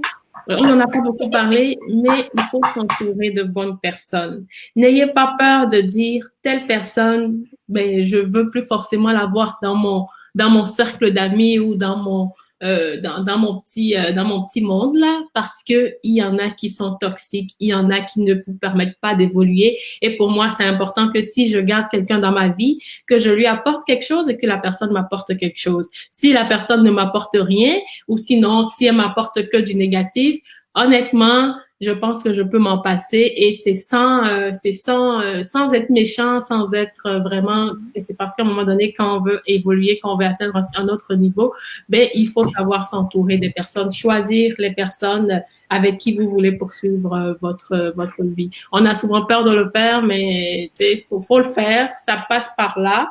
Et je sais pas ce que vous en pensez, mais c'est ça. Mais moi, je suis complètement d'accord. C'est comme je disais avant qu'on ne vienne là, je disais, tes objectifs, il faut que tu les définis de manière à ce que quand je vais être en train de mourir là, qu'est-ce que je veux vraiment pouvoir dire, oh ça, je l'ai fait et puis là, maintenant, je peux mourir. Et puis quand tu es sur ton lit de mort, écoute, c'est juste toi face à toi. Tu t'en fous des amis que tu as eus, même de tes enfants, de ta famille. C'est vraiment toi envers toi-même. Donc, s'il y a des personnes dans ta vie que tu juges, c'est ce que dit comme ça peut paraître genre opportuniste ou bien égoïste ou bien pas naturel ou bien superficiel. Mais c'est après, à la fin de la journée, c'est toi envers toi-même. C'est Atma envers Atma. Donc, faut vraiment pas avoir... C'est sûr que c'est pas dans le genre... Mais c'est comme je disais aussi, je lisais le livre de Steve Jobs, c'est quelqu'un qui réfléchit comme ça. Ok, toi, tu ne sais pas grand-chose, ben, je te vois plus. Mais écoute, moi, je ne le vois pas du tout comme de l'opportunisme. Je m'excuse si les gens pensaient ça, mais c'est pas du tout ça. Parce que dans la vie, là, il n'y a pas d'amitié à sens unique. Hein. Qu'on soit clair là-dessus. Moi, c'est mon opinion. On va se dire la vérité. Je ne dis pas que la personne m'apporte forcément de l'argent ou quelque chose. Non. Ça peut être que la personne, soit je prends l'exemple Persine, c'est la personne à qui j'aime parler, j'aime juste me reposer. Mais Placide reste dans ma vie et je suis certaine que je lui apporte quelque chose aussi. Mais il y a des gens qui sont là pour des voleurs de temps, des voleurs d'énergie, des voleurs de tout. Ça, il faut les bannir. Ok, Renia, je pense que le message est passé. Là, on est en train de déborder sur le temps, mais on va quand même aborder le second, pardon pour le bruit, le second volet du live, qui était de, Raoul l'a déjà un peu abordé déjà, c'est comment on fait un bilan ou se fixer des objectifs en tant qu'entrepreneur ou bien en tant que société, en tant qu'entreprise. Quand on a un business qu'on gère, comment on fait un bilan, comment on fait des objectifs. Renia, comment tu fais tes objectifs en tant qu'agent immobilier? Ben, je pense que je l'ai déjà dit tantôt quand je parlais de mes objectifs personnels. Là, c'est vraiment en début d'année déjà, en fin d'année précédente, ben j'avais des objectifs par rapport au nombre de transactions, par rapport au nombre de contrats, par rapport au nombre de ventes, par rapport. En fait, c'est très détaillé. Donc, et ça, je le suis en tant qu'entreprise de façon assez quotidienne.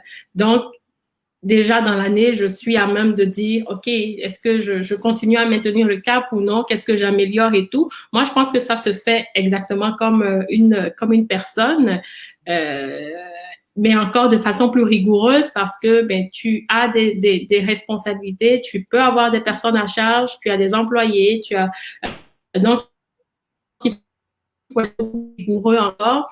Et ben, à la fin de l'année, tu sais clairement où est-ce que tu es rendu, est-ce que tu les as atteints, ce qui n'a pas fonctionné, ce que tu aurais pu améliorer et ce que tu n'as pas fait. Pour moi, ça va c'est pareil en fait. Et si je peux rajouter un petit point, c'est que les entreprises font pas un bilan financier. Je pense que Raoul en a parlé aussi. Se préparer à payer des impôts, aller voir la concurrence, parce que c'est très important d'aller voir la concurrence. Si on peut avoir des informations sur comment la concurrence a ses produits, c'est quoi la différence de qualité entre les services qu'on a, comment améliorer un service, si on a lancé un nouveau service, comment le présenter. Il y a les promotions de fin d'année qu'on peut faire aussi. Et je pense que Rénia avait parlé, quand on discutait aussi, faire des cadeaux à certains de ses clients. Penser à la relation clientèle et surtout les personnes qui travaillent pour soi, pour l'entreprise, ne pas les oublier. Vérifier s'ils ont atteint leurs objectifs. Parce que c'est important pour une entreprise de savoir que les employés ont atteint leurs objectifs. S'ils n'ont pas atteint les objectifs, qu'est-ce qu'il aurait fallu faire pour les aider? Si c'est un besoin de formation, si c'est un employé qui est pas bon, il faut savoir aussi le remercier. Leur fixer de nouveaux objectifs pour garder les employés motivés aussi quand même. Et moi, je pense vraiment la relation clientèle et savoir s'améliorer en tant qu'entreprise avec sa relation avec les clients. Ouais. Merci j'aimerais rebondir sur ce que tu dis là par rapport à la relation clientèle et tout. Moi, je trouve que c'est important de savoir remercier, savoir être reconnaissant envers les personnes qui te rapportent de la business. C'est très important. Souvent, on n'y pense pas vraiment et moi, je pense que c'est un aspect à ne pas négliger en tant qu'entreprise. Ça permet aux gens de se sentir concernés, de se sentir par ce que tu fais, de se sentir important. C'est vrai, ils sont importants. Donc, n'hésitez pas, profitez du temps de fête pour faire profitez du temps de fête pour faire de petits cadeaux à vos clients. Moi, par exemple, j'avais plusieurs idées, soit faire moi-même mes propres confitures maison que j'apporterai à mes clients en termes de j'ai pensé à vous, je fais une petite gâterie ou commander quelque chose, soit avec un partenaire ou offrir vous-même si vous faites des produits, vous pouvez en faire de petits échantillons et offrir à vos clients. Ou encore, vous pouvez, si vous avez, mettons, un nouveau produit à mettre sur le marché, votre phase test, vous pouvez le faire, profiter de ce temps de fête pour faire de petits échantillons, offrir aux clients puis avoir leur feedback. Moi, je pense que faut pas toujours s'attendre à recevoir sans donner. C'est important de donner, que ça aille dans les deux directions. Donc, n'hésitez pas, pensez à vos clients, faites de petites cartes, même vos employés, pensez à eux, envoyez-leur de petites cartes, dites-leur votre ressenti par rapport à eux. Les gens se sentent, la reconnaissance est très importante. Donc, ça ne coûte rien, ça vous coûte du temps, pas énormément non plus, mais c'est important que vous le fassiez en tant qu'entreprise.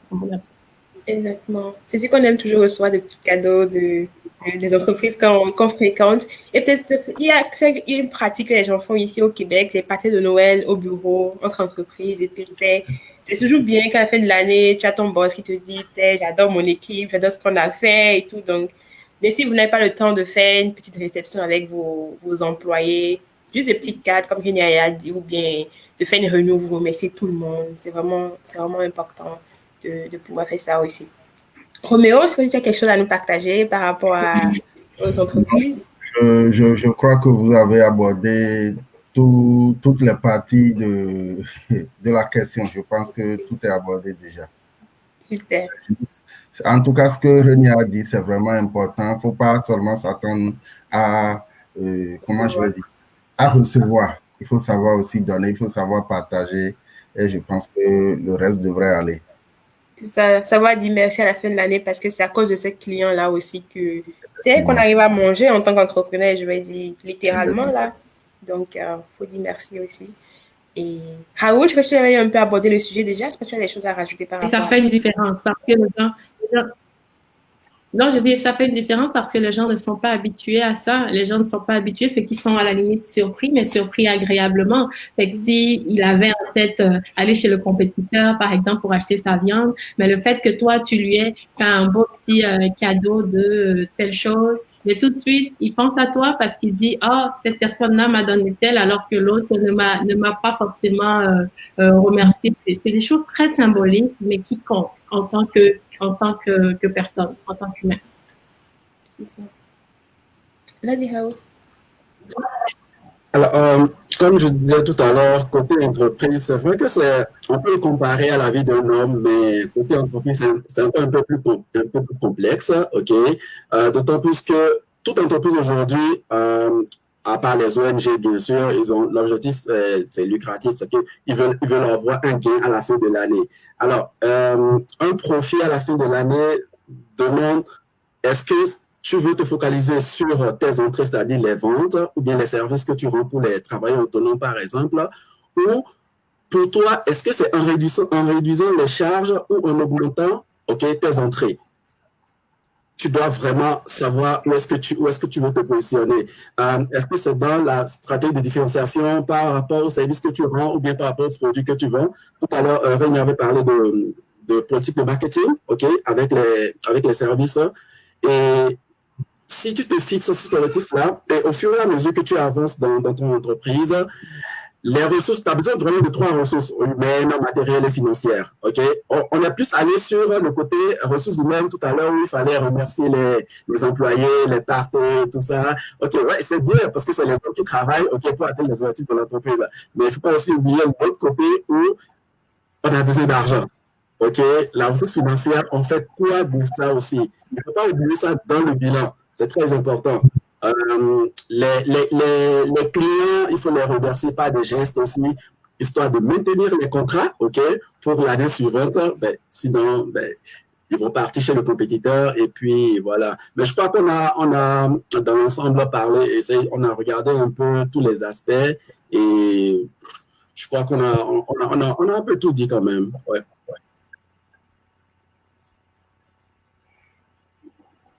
Atma, oui, alors. Pardon.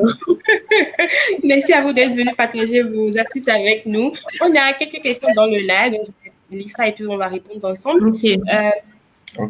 Zayam Massi qui demandait le livre de Nadia. Je pense que j'ai mis ça en commentaire. C'était l'intelligence artificielle. Intelligence émotionnelle de Daniel Goldman. Donc ça c'est fait. Et il y a Winston demandait, bonjour chez tous, bonjour à toi Wes, merci de nous suivre.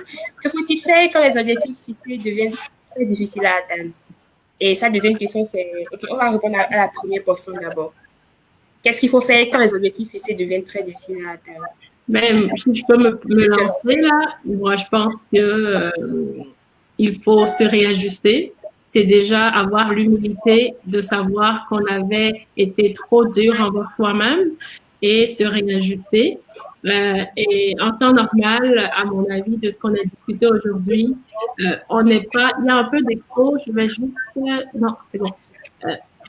De ce qu'on a discuté aujourd'hui et de ce que Cintiche et Raoul ont dit, ben, il faut se fixer de petits objectifs. Fait commencer à prendre de bonnes habitudes. Ne vous fixez pas des objectifs trop difficiles à atteindre et fixez-vous des objectifs, comme on a dit, toujours réalisables dans le temps, donc dans le délai que vous vous êtes fixé. Si vous êtes conscient que l'objectif en lui-même, il est trop gros, il est trop difficile à atteindre, mais c'est le temps de peut-être le morceler pour pouvoir avancer plus avec beaucoup plus de confiance, parce qu'une fois que vous aurez coché une première case, ça va vous donner beaucoup plus de courage pour continuer.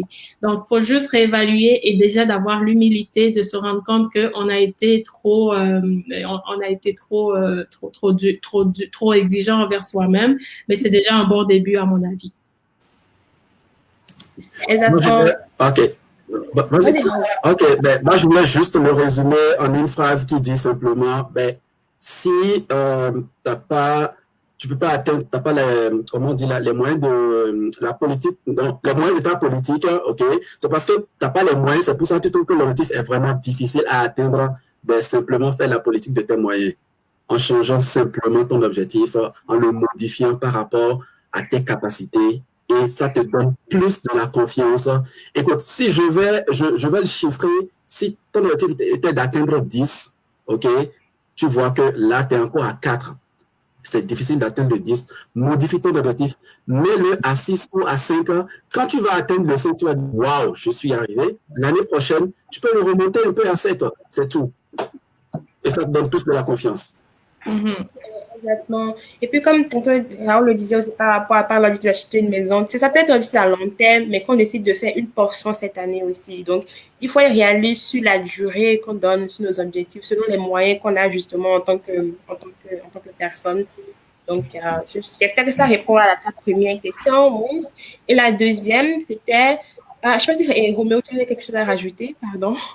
Oh non, je dirais que Raoul a déjà tout dit. Il faut savoir faire selon la politique de ses moyens.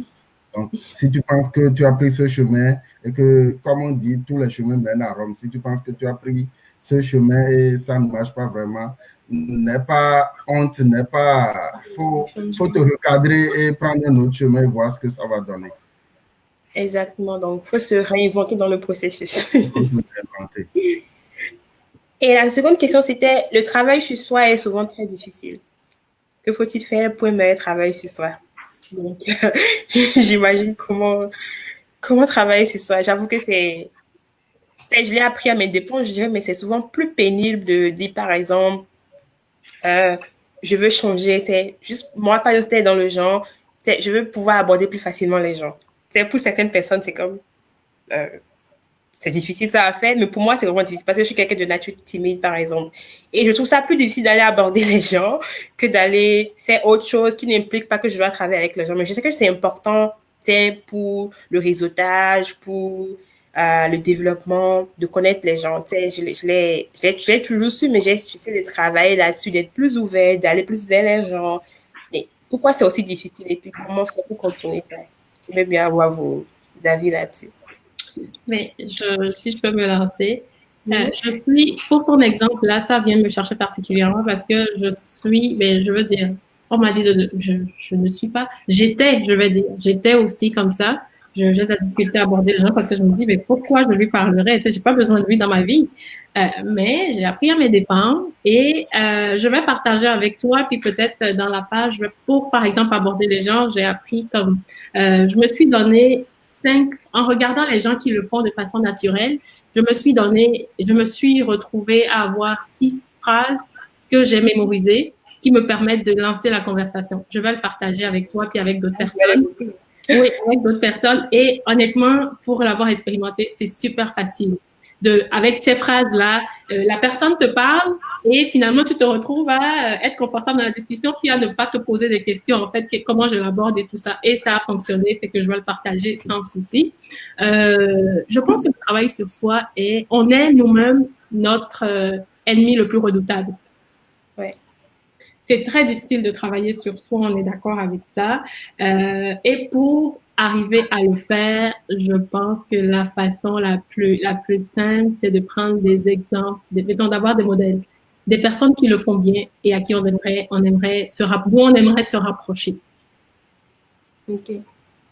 C'est tout ce que j'ai à dire par rapport à ça, parce que je suis consciente que c'est difficile, mais il faut trouver des façons de passer au travers.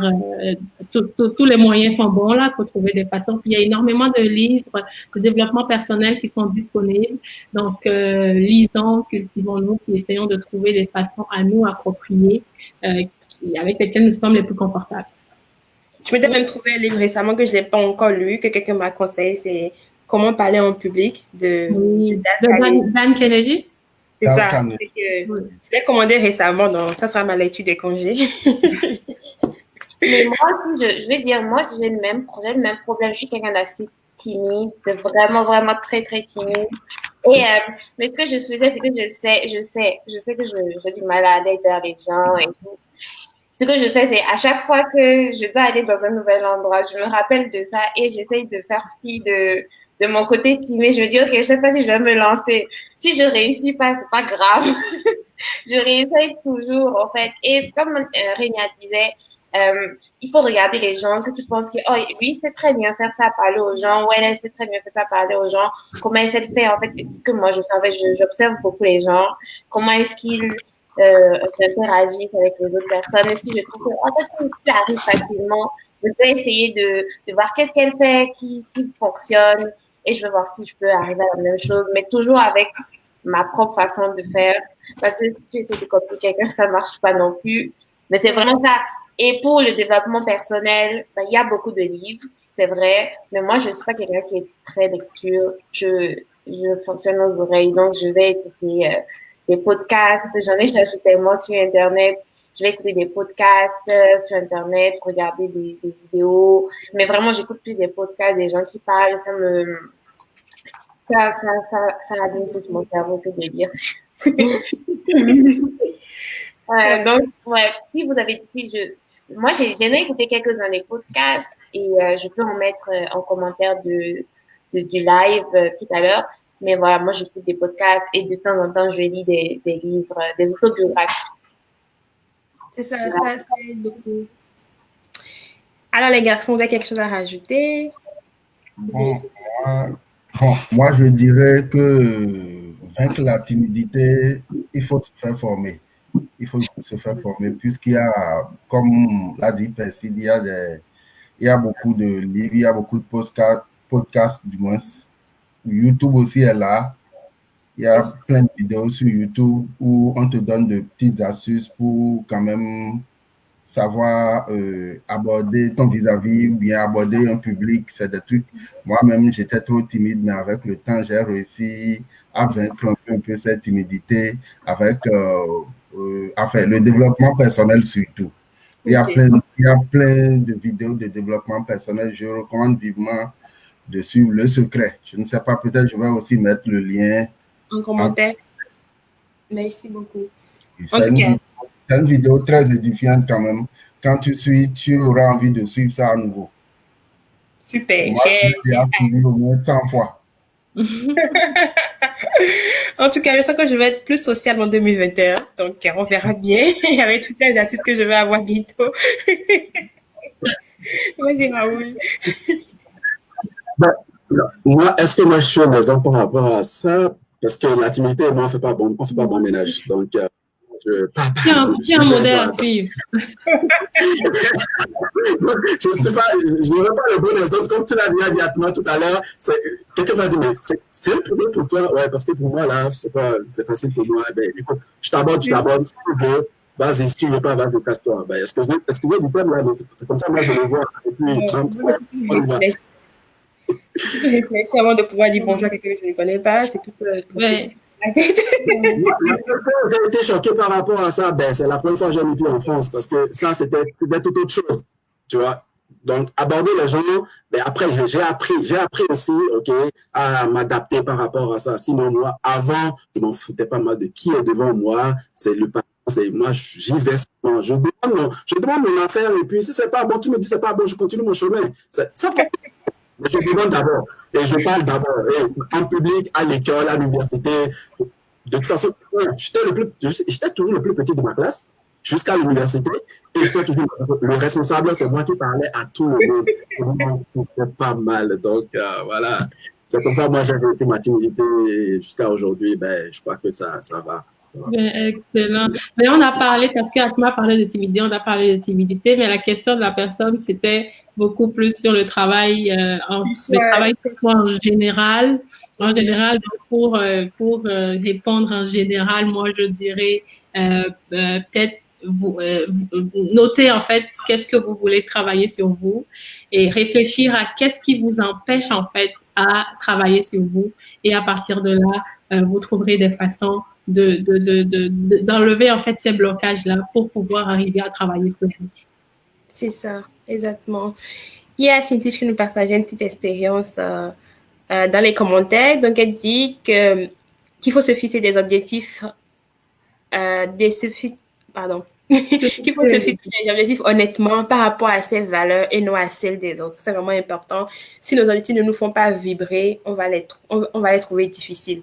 Donc, la première question, c'est pourquoi je fais ci ou ça. Si la réponse est pour plaire aux autres, il faut pas y aller. Donc, si je me que ça répond un peu à la question de Wens qui disait que si ça devient trop difficile, c'est peut-être pas parce que cette n'était pas vraiment dans nos valeurs aussi. Donc, merci Cynthia pour ce étape aussi. Donc, vous avez les exercices en commentaire. Je pense qu'il y avait rajouté après ces 6 phrases. Oui, mais en plus, je les ai trouvées. C'est pour dire à quel point je travaille là-dessus, là. C'est là, ma petite feuille. Parce que c'est ça va être mes objectifs de 2021 que je sois plus, easy going avec les gens. Donc, on verra bien. Et je pense que vous avez quelque chose à dire pour conclure rapidement. Raoul et puis Roméo. Donc, le petit message de 2020 à nos chers abonnés.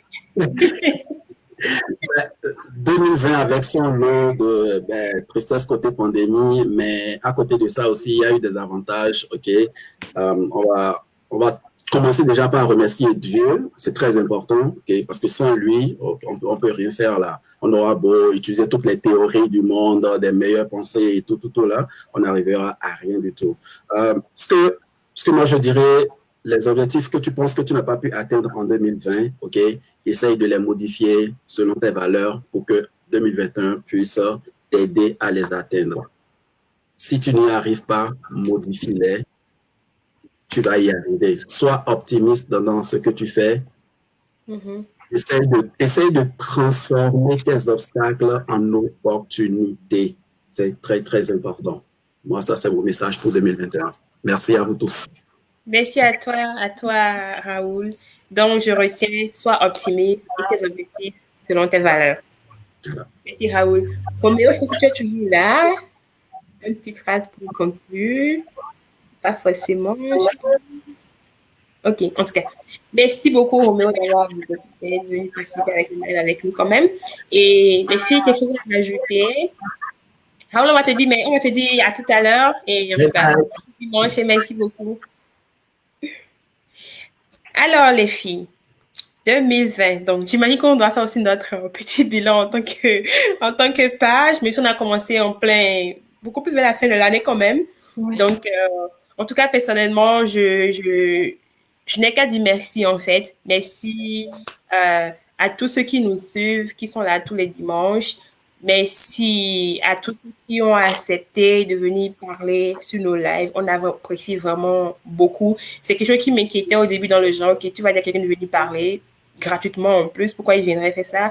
Mais toutes les personnes qu'on a invitées ici, ça a été un oui sur le champ. Donc, merci à vous tous. Et merci à vous, Elia PC, libéral qui est pas là. Et je dois dire, c'est quelque chose que Régnier en a parlé tout à l'heure. C'est vraiment important qu'on a la bonne équipe. Et qu'on a la bonne équipe, je peux vous assurer que ça décolle. Et puis, ces filles, c'est mon équipe, c'est ma dream team, comme on l'a dit. Donc, merci à vous d'être là et je suis vraiment contente de vivre cette expérience avec vous. Et de ça que je vais vous laisser dire quelques mots pour conclure. Altman nous a fait sa déclaration d'amour. mais je me lance là. Je ne répéterai pas ce qu'Atman a dit, mais vraiment merci parce que on est très reconnaissant. Merci pour votre soutien, merci pour tout ce que vous faites, de vos apports, vos contributions, c'est très apprécié. Merci aussi à l'équipe de Choc. L'équipe de Choc, c'est super agréable de travailler avec vous. Vous êtes des personnes motivées, puis qui avaient à cœur, je ne vais pas faire de phrase, mais est-ce que c'est ça? Bon, bref, qui avaient à cœur, en fait, le développement de toutes les personnes qui vous entourent, puis ça, c'est très important. Donc, pour terminer, par rapport aux objectifs, moi, je dirais à tout le monde de nous fixer de petits objectifs qu'on pourrait atteindre, d'apprendre de nos erreurs de l'année écoulée, de garder le sourire, c'est très important de toujours garder le sourire, peu importe ce qui nous arrive dans la vie, de ne pas oublier de se faire plaisir souvent, et de prendre soin de notre sommeil. Prenons le temps de nous reposer suffisamment pour mieux performer et pour finir, débarrassons-nous de toutes les personnes toxiques autour de nous. C'est très important. Ouais. Je vous souhaite un joyeux temps de fête et puis profitez de vos familles respectives. Et à bientôt. Merci Renia. Cécile. Mais du coup, pour finir, moi, si je voulais remercier toutes les personnes qui se sont abonnées à notre page. N'hésitez pas à la partager pour qu'on soit plus nombreux. L'objectif, c'est qu'on puisse partager nos expériences, qu'on puisse discuter de divers sujets pour avancer tous ensemble. Donc, moi, je suis très contente qu'on ait pu lancer la page. On a commencé en temps de pandémie, en temps de crise pour tout le monde. Donc, moi, je suis vraiment très contente d'avoir trouvé des gens qui avaient comme un même objectif que moi sur ce plan-là. C'est vraiment fantastique de travailler avec des gens. En plus, j'étais comme nouvelle au Québec. Là, ça faisait 2 ans et demi que je suis là, mais genre, comme j'ai trouvé un nouveau truc sur lequel travailler. Donc, moi, je suis hyper contente et j'espère que ça vous intéressera encore l'année prochaine. Tout on sera encore là. Je vous souhaite de bonnes fêtes de fin d'année. Je sais qu'au Bénin, vous aurez la chance de passer vos fêtes en famille. Mais pour nous autres qui sont confinés et tout, je vous souhaite beaucoup de courage pour passer nos fêtes de fin d'année dans la sécurité. Essayez de fêter quand même, acheter un sapin, décorez-le, profitez de votre famille proche qui peut être avec vous. Voilà. Je vous fais des gros bisous à tout le monde. Voilà. Donc, merci encore une fois à tout le monde. Et puis, comme elles l'ont dit, on vous souhaite de joyeux temps de fête. Profitez de vos familles. Requinquez-vous. Rechargez vos batteries pour 2021. Et soyez reconnaissants, soyez fiers de tout ce que vous avez pu accomplir. Continuez à vous abonner à notre page, à la partager. Comme vous le savez, on a de grands projets pour vous en 2021. On a des invités, chaque qu'on est en train de travailler déjà. Donc, ça va commencer en force. Donc, ne voulez pas manquer ça. Donc, abonnez-vous, partagez la page. Joyeux temps de fête à tout le monde. Et puis, on espère vous revoir tous en 2021 en bonne santé. Et on confie tout à l'éternel, à la nature. Peu importe en quoi vous croyez, on lui confie ça. Donc, bye bye les filles, bon dimanche, il va être 11h04 donc on va continuer le reste de la journée pour ceux qui sont à Cotonou. Bonne soirée, je vais dire. C'est ça, joyeux Noël et joyeux 2021 et puis on se voit en janvier. Bye bye. Bye. Ciao.